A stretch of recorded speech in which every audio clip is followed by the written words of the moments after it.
2 ou 3 fois, ma mère assista à de vrais crépages de chignons. De telles scènes donnaient lit matière à des galas de comédie. Pendant une semaine, ma mère mimait devant les femmes de la maison. Les amis de passage et les voisines la disputent et ses phases multiples. On avait droit à un prologue suivi de la présentation des personnages, chacun avec sa silhouette particulière, ses difformités physiques, les caractéristiques de sa voix, de ses gestes et de son regard. On voyait naître le drame, on le voyait se développer, atteindre son paroxysme et finir dans les embrassades ou dans les larmes. Ma mère remportait auprès des voisines un gros succès. Je n'aimais pas beaucoup ces sortes d'exhibitions. L'excès de gaieté de ma mère était pour moi lié à de fâcheuses conséquences. Le matin, débordante d'enthousiasme, elle ne manquait jamais, le soir, de trouver quelques motifs de querelle ou de pleurs. Mon père rentrait toujours tard. Il nous trouvait rarement de bonne humeur. Il subissait presque toujours le récit d'un événement que ma mère se plaisait à peindre avec les couleurs les plus sombres. Quelquefois, un incident de mince importance prenait des proportions de catastrophe. Ainsi en fut-il quand Rahma eut l'idée néfaste de faire sa lessive un lundi. Il était établi que ce jour-là appartenait exclusivement à ma mère. De bonne heure, elle occupait le patio, un encombré d'auges de bois, de bidons qui serviront de lessiveuse, de seaux pour le rinçage et de paquets de linge sale. À peine vêtue d'un séroual et d'un vieux cafetan déchiré, elle s'affairait autour d'un feu improvisé, remuait le contenu du bidon à l'aide d'une longue canne, pestait contre le bois qui donnait plus de fumée que de chaleur, accusait les marchands de savon noir de l'avoir escroqué et appelait sur leur tête toutes sortes de malédictions. Le patio ne suffisait pas à son activité. Elle grimpait jusque sur la terrasse, tendait ses cordes, les soutenait à l'aide de perches de mûrier, redescendait brasser des nuages de mousse. Ce jour-là, ma mère m'expédiait à l'école avec, pour vêtements, une simple chemise sous ma djellaba. Le déjeuner était sacrifié. Je devais me contenter d'un quartier de pain enduit de beurre rance, accompagné de 3 olives. Notre chambre même perdait son visage habituel. Les matelas gisaient là, sans couverture, les coussins n'avaient n'en plus d'enveloppe, et la fenêtre semblait nue sans son rideau semé de fleurettes rouges. La soirée était consacrée au pliage des vêtements.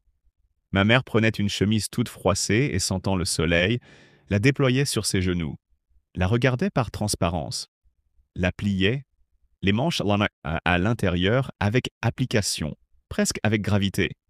Parfois, elle faisait une reprise. Elle n'aimait guère la couture et moi-même, je préférais la voir tirer sur ses cardes ou tourner son rouet. L'aiguille, instrument particulièrement citadin, représentait à mes yeux un symbole de mollesse. Il était de tradition dans notre famille que le métier féminin noble par excellence consista à travailler la laine. Manier l'aiguille équivalait presque à un reniement. Nous étions fascis par accident, mais nous restions fidèles à nos origines montagnardes de seigneurs paysans. Ma mère ne manquait jamais d'évoquer ses origines lors des querelles avec les voisines. Elle osa même soutenir devant Rahma que nous étions d'authentiques descendants du prophète. Il existe, dit-elle, des papiers pour le prouver, des papiers gardés précieusement par l'imam de la mosquée de notre petite ville. Qui es-tu, toi, femme d'un fabricant de charrues, sans extraction, pour oser mettre ton linge, plein de poux, près du mien fraîchement lavé? Je sais ce que tu es, une mendiante d'entre les mendiantes, une domestique d'entre les domestiques, une va-nu-pied, crottée et pouilleuse, une lécheuse de place qui ne mange jamais à sa faim. Et ton mari? Parle-moi de cet être difforme, à la barbe rongée de mites, qui sent l'écurie et braie comme un âne. Que dis-tu? En parler à ton mari? Est-ce que moi, je crains ton mari? Qu'il vienne. Je lui montrerai de quoi peut être capable une femme de noble origine. Quant à toi, arrête tes piaillements et ramasse tes hardes. Toutes les voisines témoigneront en ma faveur. Tu m'as provoqué. Je ne suis pas une petite fille pour me laisser insulter par une femme de ton espèce. De notre fenêtre du 2e étage, pâle d'angoisse et de peur, je suivais la scène, alors que ma mémoire d'enfant enregistrait les phrases violentes. Le soir, tout abruti de sommeil, j'entendis mon père monter l'escalier. Il entra selon son habitude, se dirigea vers son matelas posé à même le sol. Ma mère prépara le souper, posa la table ronde, le plat de ragoût et le pain. On sentait qu'elle boudait. Mon père se mit à manger sans poser de questions. Ma mère boudait toujours. Puis elle éleva brusquement la voix et dit : « Cela ne te fait rien à toi, qu'on nous traîne dans boue, qu'on nous insulte, qu'on insulte nos nobles origines, nos ancêtres qui faisaient trembler les tribus. Cela ne te fait rien que les gens de basse extraction tentent de souiller, par des paroles inconvenantes, notre famille qui compte parmi ses morts des hommes courageux, des chefs, des saints et des savants. » Toujours silencieux, mon père continuait à manger. Ma mère recommença : « Oui, tout cela ne te fait rien. Que ta femme subisse tous les affronts, ton appétit n'en est pas affecté, et tu manges comme à l'ordinaire. Moi, j'ai tellement de peine sur le cœur que je ne mangerai plus jamais de ma vie. » Ma mère, se cachant le visage dans ses deux mains, poussa un long sanglot et se mit à pleurer à chaudes larmes. Elle gémissait, se lamentait, se donnait de grandes claques sur les cuisses, chantait sur un air monotone et combien tristes tous les malheurs qui l'avaient frappée. Elle énumérait les insultes qu'elle avait reçues, les épithètes dont on l'avait gratifiée, recommençait intarissablement le panégyrique de ses ancêtres qui, par la même occasion, se trouvaient offensés. Mon père, rassasié, but une gorgée d'eau, s'essuya la bouche, tira à lui un coussin pour s'accouder et demanda : « Avec qui t'es-tu encore disputé ?» La phrase eut sur ma mère un effet magique. Elle cessa de pleurer, releva la tête et, avec une explosion de fureur, s'adressa à mon père. Mais avec la gueuse du premier étage, la femme du fabricant de charrues. « Cette dégoûtante créature a souillé mon linge propre avec ses guenilles qui sentent l'étable.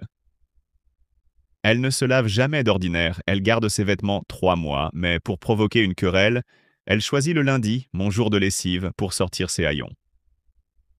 Tu connais ma patience, je cherche toujours à aplanir les difficultés. Je ne me départis jamais de ma courtoisie coutumière. Je tiens cela de ma famille, nous sommes tous polis. Les gens qui nous provoquent par des paroles grossières perdent leur temps. Nous savons conserver notre calme et garder notre dignité. Il a fallu cette pouilleuse. » La voix de Rahmat roula la nuit. « Pouilleuse. Moi, entendez-vous, peuple des musulmans ? La journée ne lui a pas suffi, les hommes sont maintenant dans la maison et pourront témoigner devant Dieu qui de nous deux a dépassé les limites des convenances. Ce qui se passa après ne peut être décrit par des mots. Ce furent d'abord des cris aigus et prolongés, des vociférations, des sons sans suite et sans signification. Chacune des antagonistes, penchée hors de sa fenêtre, gesticulait dans le vide, crachait des injures que personne ne comprenait, s'arrachait les cheveux. Possédée du démon de la danse, elle faisait d'étranges contorsions. Voisins et voisines sortirent de leur chambre et mêlèrent dans leurs cris aux cris des furies. Les hommes, de leur voix grave, les exhortaient au calme, insistaient pour qu'elles maudissent solennellement Satan, mais ses sages conseils les excitaient davantage. Le bruit devint intolérable. C'était une tempête, un tremblement de terre, le déchaînement des forces obscures, l'écroulement du monde. Je n'en pouvais plus. Mes oreilles étaient au supplice, mon cœur dans ma poitrine heurtait avec force les parois de sa cage. Les sanglots m'étouffèrent, et j'écroulai aux pieds de ma mère sans connaissance.